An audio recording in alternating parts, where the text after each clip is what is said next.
Welcome to another installment of Sauna Session, Chill and Grill. Today it is my pleasure to welcome General Martin Herem. It is nice to have an interesting guest. How did you first hear about Milrem? I think how? Where? Who told you? I think it was General Terras 7 years ago, something like this. Was talking about Milrem, Themis, something like this. And what was your first impression? The first actually description was weaponized robots replacing human being, and I still think it's not the best idea if they are fully autonomous, because there are so many decisions you must make on your value based, also on emotions based or whatever. I don't think robots, whatever autonomous, artificial intelligence, can do it within next decade or something like this. But weapons on a robot, that's okay. Semi-autonomous, that's okay. And they actually, this is part what I believe much more than 2 years ago. Why I'm here is, why I continue to I don't know, to be in this business, which is military technology. My interest number one is to beat Russians when they're coming, and to beat Russians in Ukraine today. These are most important things.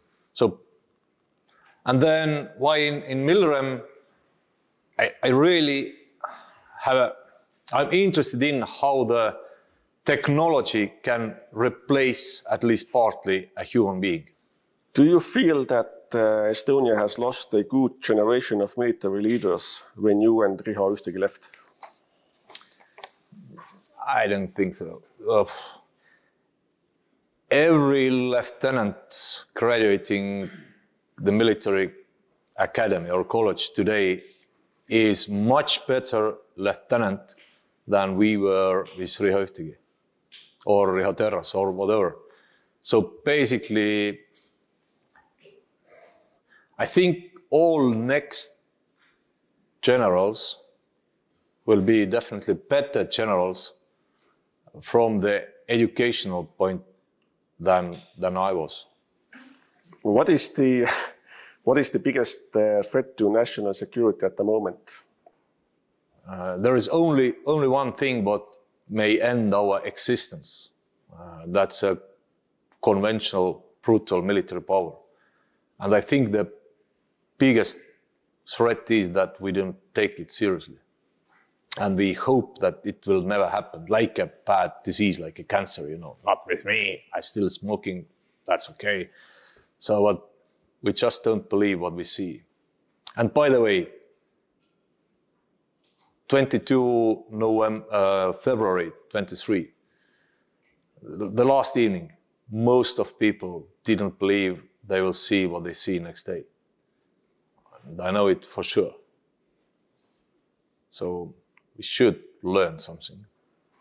Do you see at all the benefits of changing legacy manned vehicles to unmanned vehicles, using then the Milrem remoting kit?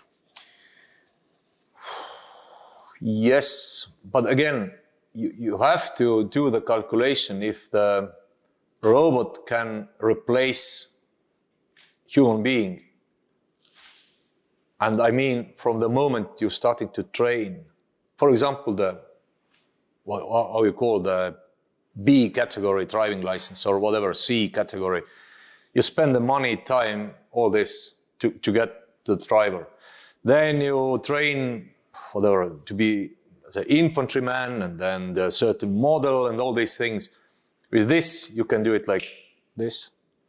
So next thing is how much mistakes can human being do, and how much you need the manpower somewhere else, what robots cannot do, but you must keep them waiting somewhere when they get the task to drive somewhere, you know, maybe days, suffering, homesick, scared, whatever.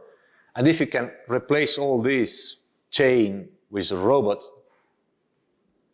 semi-autonomously, I think that's what we have to do. Are large armored vehicles 10 plus tons outdated equipment based on the lessons learned from Ukraine? Do you know what infantry do when they see 20 tanks attacking them? They're looking for javelin. No, they're running. Thank you. Okay, so